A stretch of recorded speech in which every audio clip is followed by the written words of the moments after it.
Hello, my dear friends. A few days ago, I heard of the passing of our wonderful friend that we love so much, Dr. Morris Cerullo. Now, of course, I stopped and thought that now he's looking in the face of Jesus, the Jesus that he loved so much and talked about and preached about and lived his life for. But then I was also saddened because it's kind of the passing of an era. That's right. You see, the first Voice of Healing convention was held in my father's church in Kansas City. I was just a young, aspiring young man who wanted to go into the ministry, 13 years of age. And the greatest men that God was using in healing around the world were at this first great Voice of Healing conference. There was the famous Jack Coe, had the world's largest tent, bigger than a circus tent. There was the famous William Branham, who had miracles like no one before or since. There was Gordon Lindsay. The list went on and on and on. But there was much talk about a young man who was about 21, maybe 22, that God was using a young Jewish boy that had been saved by the grace of God. His name, Morris Cerullo. But now they're all gone. The last one that was left was Morris Cerullo. And 2 days ago, he went to be with the Lord. Without a doubt, in spite of all the great meetings and the masses that attended these great women's meetings, the one that probably made the biggest difference in the world, without a doubt, we'd all agree, is Morris Cerullo. You know, I've been preaching since I was 16. That's 66 years myself. I'm only 6 years younger than Dr. Cerullo. But you know, traveling this world as I have all these years, I've been places all over the world. Some of the greatest churches in the world, they were the young men that Morris Cerullo had taught and had raised up. The greatest churches, the greatest ministry. And I remember as a young man hearing him say that God spoke to him and said, I want you to build an army of people that will take the gospel throughout the world. An army of 1 million soldiers. Well, Dr. Cerullo reached that 1 million and even 2 million and even more. Probably nobody touched the world like this wonderful man. He was a man of great compassion and generosity. I remember his visit to the Dream Center when Katrina hit Louisiana. Him and his wife just showed up and wanted a tour. I took him on a tour of this place, and it had been years since I had seen him. There was a vacant floor. And he said, well, what are you doing with this floor? I said, well, eventually we want to fix it up. We're bringing over 300 families from Katrina. But I said, we'd now run out of room.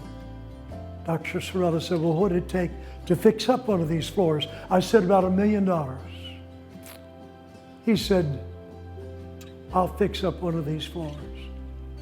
And he fixed up one of those floors, over $1 million, and we named it after his beloved wife, Teresa. He affectionately called her Mama Teresa. And that's the name of this floor, filled with abused women that God has changed by the power of the living God. You know, we all want to make a difference in the world. But here's truly a man that has made a difference. His desire was always to be used of God. And I got to know him very well and spoke at all of his conferences throughout the world, became a dear friend. Matter of fact, became a member of his board, one of those now that'll make decisions about the future of this ministry. His one desire was that his wife would be made president of the organization to carry out his desire to leave a legacy that would live long after he had passed away. And many of you are going to be coming in a few weeks, and oh, I wish he could have been there for the dedication of legacy. There's nothing like it in the world. a place where people could come and be trained, a place with a 5-star hotel upon it, a place with things that tell the legacy of the gospel and tell the history of healing. He's even got a ride over the Holy Land. If you've ever taken the Disneyland ride, fly over California, well, this is the same thing, only fly over Israel. I was with him at the planning of this. He got so excited, and we'd spend hours just talking about it. And it was to open, but it was canceled out by the epidemic that we are living on now. And so it had to be postponed. People were coming from all over the world. And so we'd set another date, but God had other plans for Dr. Cerullo. He won't be there for the opening of Legacy. But a few days, because just 2 weeks ago, he asked me to come over. He wanted to introduce it to 150 pastors and asked me if I would speak to them and go with them on this tour. I agreed to do it. The night before, he said, I've got a surprise.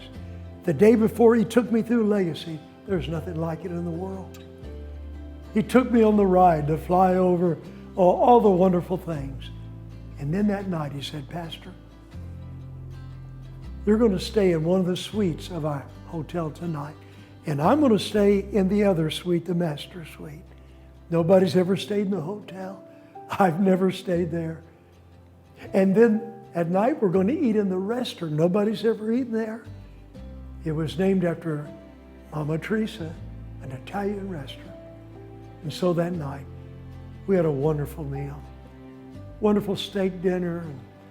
And then he said goodnight and went upstairs, him and his precious wife. And I went over to the other suite. The first people that ever stayed, we were. And the first meal in that restaurant. That night as we talked, he said, Pastor, I have a dream. I want to leave a legacy that I reached more people after I died through this ministry than when I was alive. And then he began to share with me his plan. The young men that strategically he had placed all over the world. He showed me the map and where they were going to be. And he said, we're going to be able to reach far more after I pass away, using this legacy center to train and equip and bring people around the world and inspire. And even though Morris is gone, his legacy was not even this beautiful place that he dreamed about and built. But his legacy will be the people, the army, the thousands that are around the world. Now I close by saying, heaven is a wonderful place. The Bible said it's going to have streets of gold. The Bible said it's going to have a celestial sea. The Bible said it's going to have a foundation of rubies and gems and diamonds. And the Bible said there's going to be a gate that you enter into, 1,212 feet high, made out of pure pearl. Somebody said, boy, I'd like to see that gate. I've often said, I'd like to see the oyster that made that pearl. Morris Cerullo had a great sense of humor, and he's in heaven right now. But what is the heaven in heaven? What is the thing that will turn Morris Cerullo on more than anything?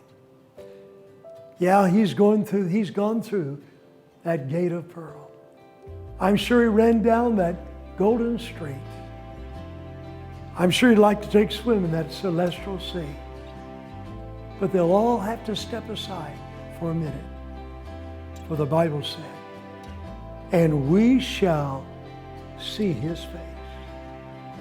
For Cerullo is looking in the face of the one that he lived for, that he taught for, that he was consumed with all of his life. How beautiful heaven must be. Now, God be with all of you. We're going to miss him. I'm sure we'll have a great farewell service soon.